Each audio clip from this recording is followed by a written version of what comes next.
کا تو وزن بھی کم ہے، وہ ورزش بھی کرتے ہیں، ان کے خاندان میں بھی کسی کو دل کا مسئلہ نہیں ہے، فیوچر میں کچھ ایسا امکان یا کتنا فیصد چانس ہے کہ ان کو ہارٹ اٹیک نالیاں ہے یا ویسلز ہے ان میں زیادہ ہے، جتنا کیلشیم زیادہ ہے اتنا امکان زیادہ ہے۔ بسم اللہ الرحمن الرحیم، السلام علیکم، ڈاکٹر شہریار آپ سب سے مخاطب ہوں، اور آج آپ سب کے ساتھ ہارٹ اٹیک یعنی دل کے دورے کے امکان کے بارے میں بات کرنا چاہتا ہوں۔ کچھ لوگوں کے ذہن میں یہ خیال آتا ہے یا ان کے ذہن میں یہ شک پڑتا ہے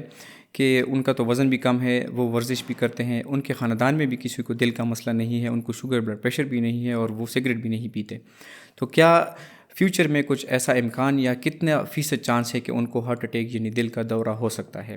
تو ہماری جو کارڈیالوجی ہے پوری دنیا میں یہ American college of cardiology guide lines یعنی ان کے ہدایات کے مطابق چلتی ہیں، اور جتنے بھی کارڈیالوجسٹ ہیں وہ ان کو فالو کرتے ہوئے لوگوں کا علاج اور اسی طرح تشخیص کرتے ہیں۔ تو وہ سجیسٹ یہ کرتی ہے کہ آپ کورونری کیلشیم سکورنگ کر سکتے ہیں۔ اچھا، ایک تو جنرل باتیں ہیں جو سب کے لیے ہے، یعنی پوری انسانیت کے لیے ہے، کہ اگر ان کا وزن زیادہ ہے، وہ ورزش نہیں کرتے ہیں، ان کو شوگر بلڈ پریشر ہے، ان کے خاندان میں مسئلہ ہے، ان کی عمر زیادہ ہوتی جاتی ہے، جس طرح ایڈوانسنگ ایج یعنی مرد کی عمر اگر 40 سال سے زیادہ ہوتی ہے تو ان کے چانسز زیادہ ہوتے ہیں، اسی طرح فیمیل زنانہ کی عمر اگر 60 سال سے زیادہ ہوتی ہے تو ہارٹ اٹیک کے چانسز زیادہ ہوتے ہیں۔ اسی طرح اگر خاندانی مسئلہ ہو، فیملی ہسٹری ہو، باپ یا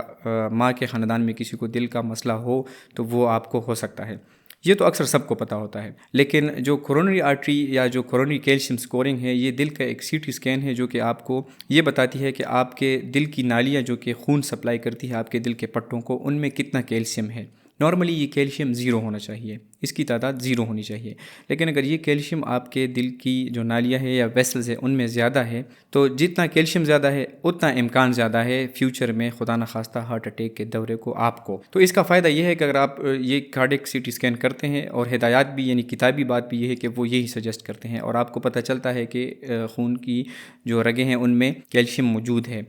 تو اس کے ساتھ ساتھ آپ باقی رسک فیکٹر بھی معلوم کر سکتے ہیں کہ اور اگر اس کے ساتھ آپ